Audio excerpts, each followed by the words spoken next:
what kind of evidence is there? What kinds of evidence, or what are the sources of evidence? Well, as soon as you start to think about it, you realize there's a variety of kinds of evidence, and some evidence is more important in certain situations than others. So, for example, if you've ever had somebody say, I know this is the right decision to make. I know this is the right belief. I know this is the right religion or political view because I just feel it in my gut, right? I just have this gut feeling. I have this intuition. I just know that I know that I know. Deep down in my bones, I know these things. Okay, that is an appeal to intuition. They're saying that their intuition or their gut feelings are the evidence for why their decisions are the best ones or why their beliefs are the best ones. Intuition is one of the worst forms of evidence you can provide to someone else. It might be a good form of evidence to you for a number of reasons, but it's not going to go very far if you tell another person you believe what you believe just because you feel it deep inside. One reason that it's not very valuable in using as proof for the things you believe is because your intuitions or gut feelings, they're private. They're only something you can know and have access to. Other people can't know or feel the same things. The other thing is that your gut feelings or intuitions often rely on unconscious processes. There are things that you're not aware of that you can't explain going on in the way you think and the way you observe and interpret the world that you can't explain and you're not aware of. That's not very helpful if someone else is trying to understand why you believe the things you believe. Now, there are some situations where your intuition or your gut feelings might actually be useful as decent evidence. And that's wrapped up with personal experiences. Personal experiences are often used as evidence for why people believe what they believe. In our day, there's a very popular term called lived experience. Lived experience is not just the idea that you've lived through something, and so now you have lived experience, therefore you have the authority to speak on that subject. Lived experience has more of a technical meaning, and it has to do with oppression and suffering. You have lived experience in something if you have understood it from the lens of one who has been oppressed or is in the process of suffering, and so now you can speak to that issue. So lived experience is a term you may have heard. What I'm talking about is much broader than lived experience, and it's personal experiences. Sometimes the things that you have personally experienced in life lead you to have certain intuitions about a situation or gut feelings about a situation. For example, if you've been in prison for a long time, or if you've been on different kinds of prisons, different prison units, over time, you might be aware of cues in the environment that lead you to get nervous, that maybe something's about to jump off, maybe there's about to be a riot or something crazy is about to happen. That is because you've been in prison so long, or you've been in different kinds of violent environments where you're able to pick up on certain cues that lead you to believe something tense is going on, something crazy is about to happen. You might not be able to explain that to other people. It might be just things you picked up on, like all of a sudden everything got quiet, or everybody's got their shoes on, they're laced up, people are starting to group against the wall. There might be some cues that you can point to that lead you to believe that, but a lot of it is intuitive. Just because you have experienced these things so many times, you have a gut feeling about something going wrong. There was a movie several years ago with Tom Hanks called Sully, and it was about a pilot who landed an airplane, I think it was in the Hudson River. And he was accused by the media and scientists and politicians because of the decision he made, because the decision he made didn't follow any particular protocols, and they accused him of putting lives at risk. But airline pilots have a background in flight. It's not like he was a new pilot or anything like that. If you've got wartime Air Force experience, then you have a lot of hours up in the air and you have a feel for different kinds of planes and the way things feel. And that led to a certain intuition that he had, which led him to make a split decision in the moment that someone like me or someone more inexperienced couldn't have made. So personal experience is sometimes relevant. Sometimes it leads you to have particular intuitions or gut feelings. And it can be used as a form of evidence in some cases, but it's still something private to you. It's not something other people can feel or have access to. But one of the major problems is that our personal experiences of the world, it doesn't mean that other people who've gone through the same thing will come to have the same sort of beliefs and conclusions and behaviors, because we interpret the world differently than other people.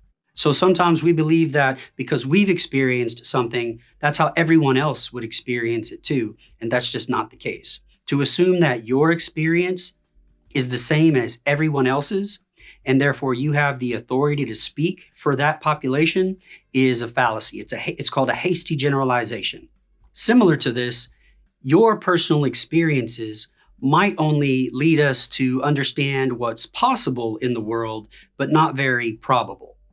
And there's a longer discussion about the differences between what's possible, what's probable, and what's plausible, another 50-cent word. I'll explain that in a different lesson. But here's the thing. If you say something like, I smoked until I was 50 years old and I never got cancer, therefore smoking doesn't cause cancer, what you've done is you've drawn a conclusion. Your conclusion is smoking doesn't cause cancer. And it's based on your personal experience. You smoked for decades and never got cancer, therefore it doesn't cause cancer. But again, that's assuming, number one, that your experience is what everybody else experiences. And also, you're assuming that what happened to you is what will in fact happen to other people. And it might be that what happened to you is an exception to the rule.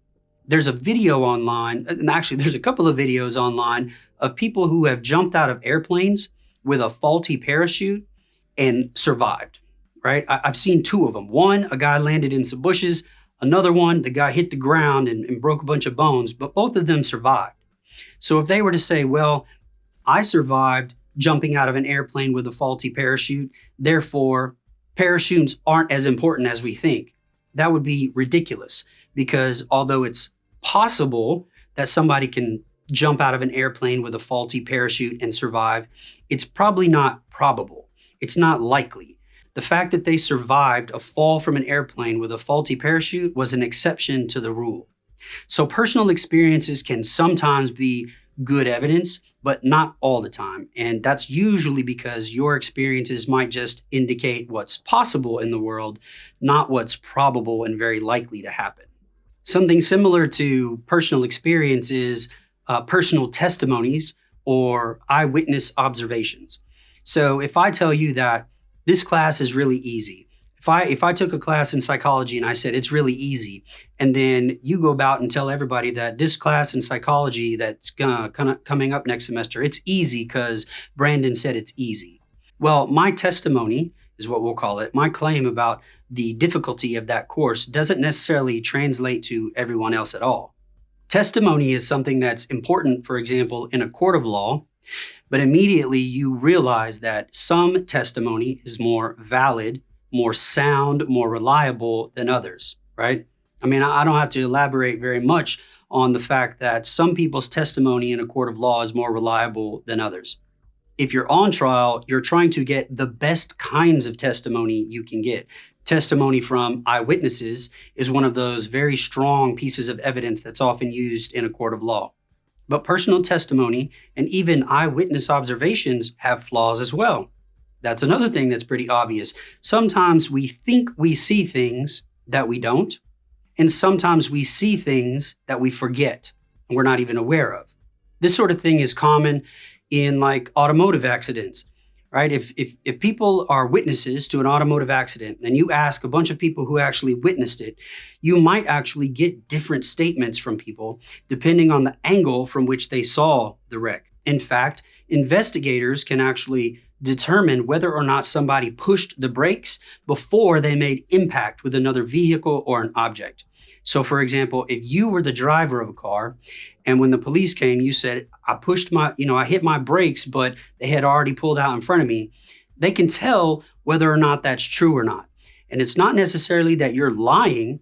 You might have thought you pushed the brake and then made impact, when in fact it was either simultaneous or you hit them and then you pulled the brake. So what you actually observed could be faulty.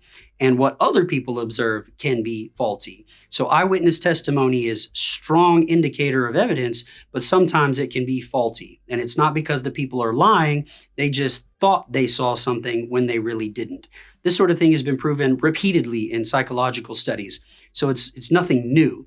But personal observation, when someone says, I know this is true because I saw it, can be a form of good evidence, but not in every situation. Now, in our day and age, for the last couple of hundred years now, scientific research is like the highest standard of evidence. It's the pinnacle, the most important, the most valuable, the most reliable kind of evidence we can have to support things that we believe and support things that we say. So scientific research, scientific evidence is very strong pretty much across the board, regardless of what the situation is. However, scientific investigation can actually go wrong. When somebody says, like I do very much, like in these courses, when I say the latest research shows, or if somebody says, or you might read it on a label or something, studies show something, whatever it is, the newest thing about whether or not chocolate and coffee is good or bad for your health, right? You point to that and you say, well, research shows. If you're doing that, if you're pointing to scientific research to back up your claims, you're doing better than a lot of people who will focus on intuition, the testimony of other people, or their personal observation. But research studies can still go wrong. And it's important that you understand how that can happen so that you can then become one who evaluates the research studies themselves. Deciding whether or not certain research is reliable and valid is a topic for another lesson. I did a doctorate degree in education. I had to do a dissertation, which means I had to do research. I had to do I didn't do an actual experiment, but what I did was looked at the relationship between certain variables, the relationship between people who were incarcerated and got an education and their level of intellectual humility, open-mindedness, and moral reasoning. So I did a published dissertation. I've got some copies behind me on the library here. But someone else could look at mine and say that my study was all flawed, that it's unreliable, it's invalid because I didn't do this, that, and the other, right? And this is not a surprise either, because a lot of times we find out that past research was wrong because new research has shown it to be flawed in some way, right? We used to think that the sun revolved around the earth. Now we know that the earth revolves around the sun. We used to think that the earth was flat. Some people still do. Now we know that the earth is round or a sphere. So research is a good form of evidence, but sometimes it can go wrong. And how you determine whether or not research is reliable and valid is a pretty tricky conversation. It's something I'll discuss in a separate lesson altogether. But just know that basing your beliefs on solid, sound, reliable research is a good thing, but it can have its flaws as well. You might also use statistics to back up certain things that you say, right? In our day and age, just like research, scientific research, we depend on statistics to make new laws, to enforce policies, to change the way we do our education. We use statistics for everything. For example, when it comes to recidivism, recidivism is the rate of return to criminal activity upon release from prison. Now, recidivism can be defined by your return to prison, your getting another conviction upon release from prison, or just getting rearrested. There's a number of ways it could be defined and understood. But if you believe a lot of what the media says, there's something like 70% of people who are in prison will come right back to prison within 3 years of release. And if you pointed to that statistic because you heard it on CNN or in the news or something, then you're doing better than most people by basing your beliefs on statistics and research. But if you actually break down some of those statistics, you'll realize that maybe those statistics don't apply to you. Maybe they don't apply to your situation. For example, if the national statistic for recidivism is over 50%, which is one of the latest research studies that looked at 24 states across the country, the rate of return to prison across those 24 states was 49%, so almost 50%. That means for 24 different states, 1 in 2 people will return to prison within 3 years. But if you live in Texas, that rate is 20%. One in five. 1 in 5 people will return to prison within 3 years if you live in the state of Texas. So if you were looking at the news and it said half of the people who get out of prison are coming right back, then that would be a faulty belief of yours if you live in Texas, because in Texas, it's a lot less than that. So you have to be careful with how you understand statistics, how to interpret them, and how people got those numbers. And that also is a topic for another lesson. I took a whole class in statistics. You can get degrees in statistics. There's a lot to be said about statistics and research. So the big idea with evidence is just that as a critical thinker, you want to make sure that your beliefs are based on sound reasoning and solid evidence. But some evidence is better than others. Some evidence is irrelevant to a particular situation where others is more important. And it's your job to understand how to pick all of that apart and determine which kind of evidence is relevant and solid and sound for this situation and this kind of belief.